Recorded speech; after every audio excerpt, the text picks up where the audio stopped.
What's going on, and welcome to the show, the show where I keep you in the know for the low. Yeah, that know. And for those who don't know, we discuss a variety of different topics from pop culture, nerd culture, gaming, sports, and anything in between that I find interesting. Cram it all into one video and leave you with some links to go and check out as you go along.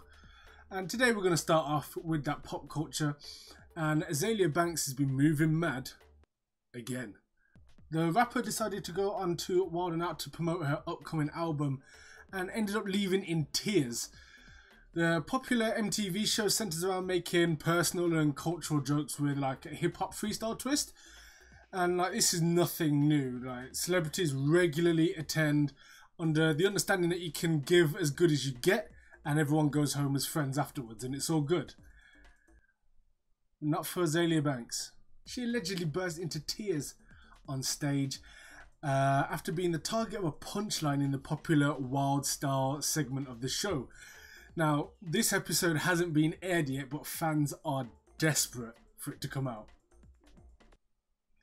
It's just a bit mad that Azealia Banks of all people can't hack it when the heat is like finally coming her way. Like she's always so quick to jump on other people. It's just a little bit mad, really. I'm a big fan of her music. It's really good. I like that up-tempo stuff. But her personality is just, it makes it so hard to support her. And I'm going to be real. I want to see this episode because rule number one, these jokes have got to fly. Speaking of jokes, I'm going to have to put that in quotation marks there. The Guardians of the Galaxy director James Gunn has had some of his old tweets pulled up for the world to see, and well, it didn't go well for him. The tweets ranged from poorly thought out nuggets of dark humour to straight up rape and paedophilia jokes, and I'm not comfortable like putting them up on my video, but I'll leave some links to some screenshots in the description if you really want to go and see them that badly. Needless to say, Disney have fired him immediately as a result of these comments, and various people have had their own little bit to say about it. Dave Bautista, one of the stars of Guardians of the Galaxy, of course, he came out in support for James Gunn. He tweeted, "I'll have more to say, but for right now, all I'll say is this. James Gunn is one of the most loving, caring, good-natured people I've ever met. He's gentle and kind and cares deeply for people and animals. He's made mistakes, we all have. I'm not okay with what's happening to him." Whereas others have been less supportive and pointed out that maybe this is more sinister than just jokes. Either way, it's going to continue to divide opinion and also throw up the future of that franchise in the air a little bit. What are your thoughts? Get down in the comments. Let's have a discussion about it. And now for some gaming news. One of the most popular survival horror games of all time, Resident Evil 2, is being remade and we have a release date. The game comes out on January 25th, 2019 for PS4, Xbox One and PC. There are a fair few purchase options and pre-order bonuses which are available right now, and there's a link in the description with all those details and prices. The prices are in dollars because it's from a US site, but if you're going to order online it will convert the prices for you anyway. Link in the description. Bethesda have said that they're less likely to ever let a third party make a Fallout game again. Todd Howard, the director and exec at Bethesda, said in an interview with The Guardian that whilst he thinks Obsidian did a fabulous job with New Vegas, he said it's better to keep things internal from this point onwards from a company point of view, mostly due to the size of the company now, but I'm sure there are other reasons that are also factoring into this decision. Again, I'll leave a link to that full interview down in the description, but it makes for an interesting read. It's a good interview. Check it out. Soul Calibur is back, and so is one of the most iconic and frustrating characters in the series. A new trailer dropped this week, and Voldo is the star of the show, displaying his dizzying array of unorthodox combos and specials against various members of the roster. I can't lie, it looks mad. Also, I am ready with all of the smoke for whoever wants it. Whoever wants it. Soul Calibur 6 arrives on PS4, Xbox One and PC. So what are your thoughts? Are you looking forward to Resident Evil 2 again? Are you ready to get sliced up on Soul Calibur? Because trust me, I'm ready for whoever. And also, would you like to see Bethesda let other studios add their flavour to Fallout again? Or do you think they've made the right decision trying to keep things more in-house? Let me know in the comments. Again, we'll talk about this. And in sports, the World Cup is over, with France taking the crown for the second time in 20 years. It was one hell of a tournament, throwing up surprises on both an individual and a team level. Myself and Deluded Gooner sat down for this episode's show podcast to deliver our thoughts, and here's a snippet. Trippier, I think everybody's going to look and say, listen, Trippier absolutely exceeded everybody's expectations. I think for Pavard, the big thing with Pavard is he likes to get forward, but he lacks a bit of pace. If I'm being a bit cynical, that's what he could do. He could probably improve his position and be a bit more street smart, but that comes with age. We need to remember 2 years ago or so, he was playing in the second division in Germany. So he's not that. That's what makes his story even more incredible. And the fact that he's a good player and an intelligent player, because he hasn't had that much top level experience. I think people underestimate that. Just like Dele Alli. Yep. He's on my list as well. He's a bomb. He's not surrounded by bombs though. He's not surrounded by. Yeah, that Caballero thing was mad. That was mad. But that also was a bad boy finish. That was a bad. No, that was. It's not goal of the tournament, but it's up there. Yeah, technically, probably is. In terms of in terms of technical goals, it's either that or Pavard's. Yeah, they're the hardest strikes. They're the hardest strikes. I'm sure I've seen some back. Coutinho, you're forgetting Coutinho against. Who did Coutinho score the outside the area one? Yeah, but he's got that in his locker. That's not a. That's technique, bro. Nah, but you're talking about that goal. Okay, but alright then. We're going off topic a little bit, but that Coutinho goal then, alright, man can score that. Yeah, man can cut inside and whip it. Yeah, but Pavard's goal, he's got over that perfectly. Anything other than that technique, and that's flying somewhere else. He got that perfect. I hear you. You get me? I hear you. Sorry, bro. But that's what I always say. Like, again, I get that players need to improve and they need to do all of these things, and that's one side of the argument. But at the same time, and I'm not saying Southgate doesn't, because he does. This is where you need to have the intelligence to know, okay, this player's limitations are this. Let me exceed at this. Maybe to exceed via doing this, I need to play this guy or call this guy up to the squad or someone based on this. And that's where, if I'm being cynical of England or of certain decisions, I have to question. Absolutely, and that's what systems are all about. You have systems because the whole idea of systems, and if we go back to the 90s and when 4-4-2 was pretty much all 20 teams in the Premier League would play that. It was because of partnerships, and the system was essentially one player is strong in one area but deficient in another, and you'd have a partner who wasn't necessarily as good but could mask those deficiencies with their skills.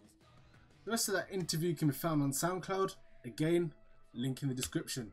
In this episode's shout out section, it's kind of my own. Every year, hopefully, me and a load of other content creators head up to Blackpool to meet up with the guys at Jelly Media, and we put on a big charity event, a big studio charity event. It's a big live stream. We play video games, we raise money, we give out prizes, and it's a great show. We had a load of fun last year. We raised over £1,000 in a few hours. We're going again this year, bigger, better, and for longer. It's going to be 7 hours. It will be on the 3rd of August from 3 PM till 10 PM or there and thereabouts. And we've got a lot going on. We'll be talking to people from Cancer Research UK who we're raising the money for. We'll be working alongside Cancer Research UK and the Bobby Moore Fund and look to raise awareness and some money for bowel cancer research.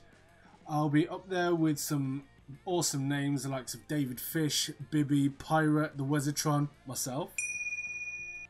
And we're going to be putting on an amazing show for you guys. So I hope you can join us, and I hope that you'll be able to donate and help us reach an amazing goal for an amazing cause. You can find out more information at scoreagainstcancer.co.uk. Also, there will be a warm-up live stream held by the guys at Jelly Media through their streaming channel, Ice Cream Uploads, and that will be happening on the Tuesday So when this goes out, this is going to go out on the Sunday or the Monday. But Tuesday, the 24th of July is when this is all going down. Again, I'll put a link in the description to all the information and the people taking part. So get down there and let that bless you. And finally, we've got some questions from the audience. And we've got a two-parter from Stuart Wesley, also known as the Wezatron, who is obviously taking part in Score Against Cancer. And he asks, who do I think is going to take the belt home at Score Against Cancer 2018? Well, it's going to be an interesting format this year. We are still going to have a tournament. The draw is going to be completely random as to who even takes part in this tournament. There are going to be lots of other games as well going on, but in terms of the actual main final tournament, it will be a 4-man tournament. And Pirate, who won last year, is he's going to be automatically entered to give him the chance to reclaim his belt. So he is the only name that I can really say is likely to win, because there's no guarantee who's actually going to be taking part.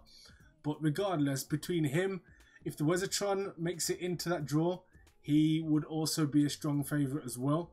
And David Fish is a very, very good player as well. So anyone out of those three, if they take part, would probably be the smart names to put your money on. Wezatron also asks, are Giroud long-range strikes really how we do things in Brum? Yes. Yes, they are. For those who don't know, that is an inside joke between me and Wes. I'm a big fan of Olivier Giroud, and I score a fair few screamers with him when I do use him. And we also went down to a capture event in Windsor, where we got to play against some other members of the PES community, a lot of whom were actually coming to Score Against Cancer. And me and Wes teamed up for a bit of co-op, and another Giroud banger happened to go in. So, you know, it's what we do. It's definitely what we do. And James Hiscock asks for my opinion on Brexit. Sticky subject. Alright, so if you've been living under a rock, Brexit is basically Britain exiting the European Union. And it's a touchy subject for many, many reasons, mostly because it's going to throw Britain into a period of uncertainty and, you know, fluctuation and turbulence and all sorts, which, you know, people don't want naturally, or some people don't want. Where it gets a bit more touchy is, I guess, kind of the undertones of it. So when the referendum was happening, and, you know, different sides were trying to, you know, push people to vote in the way that they wanted to, whether it was to leave or to remain, there was a lot of propaganda going out, and for different reasons. You know, some people went along the financial route, and some people went along the sovereignty route and said that, you know, Britain should be able to have more control over its own laws and the way it acts, as opposed to being under the overall banner of the European Union, to which there are pros and cons to that, absolutely. Again, with the financial side of things as well, giving Britain more control over its own affairs potentially frees up a lot more money that we wouldn't necessarily have to be paying to be a member of the European Union, and so on and so forth. And however, another undercurrent of that was immigration and xenophobia, unfortunately. The UK Independence Party, also known as UKIP, are quite a xenophobic organisation, and they were very much spearheading Brexit, and to at least to the working class people of the UK, they were using, you know, a lot of narrative regarding immigration, and, you know, a lot of anti-Muslim rhetoric as well, and just there was a lot of, you know, keeping immigrants out, controlling immigration, being very harsh in immigration, basically, you know, keep them at the border sort of stuff. And it's not as cut and dry and black and white as that, but it definitely leaves a bad taste in the mouth. Now, where Brexit is at this current stage is that it's been voted for You know, the overall vote ended in a 58-42 split, I believe, or something similar to that. And so it's happening, sort of. We're still kind of in negotiations into, you know, what that's going to mean in the long term, what our relationship with the rest of Europe is going to be like, and what our relationship with other countries in the world is going to be like, because we're still going to need to trade and, you know, have diplomatic relations with these countries. And obviously that's going to be a bit more strained after we basically give them the middle finger. But where it's a bit of a mess is that none of the people who were ever going to be likely to lead us into Brexit and handle these negotiations actually wanted it to happen. David Cameron voted against it. He was the Prime Minister at the time of the referendum.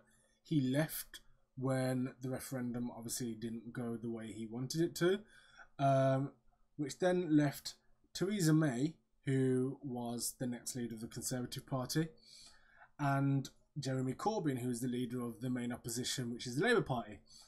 Neither of them voted for Brexit either. They both voted to remain. So of all the three people that could have possibly been likely to lead the country, none of them actually wanted this to happen, but yet we've got to entrust them with the decisions of making this happen and pushing this through.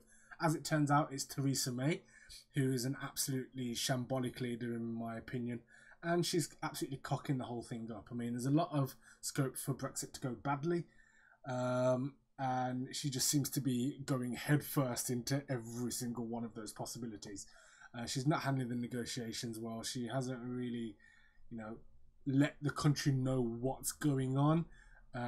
All it looks like is that we're going to get a bad deal or no deal at all, because she's not negotiating well or at all. But yeah, that's Brexit for you. What do you think of all of the topics that we've raised in this episode today? Let me know in the description. In the description? Let me know in the comments, please.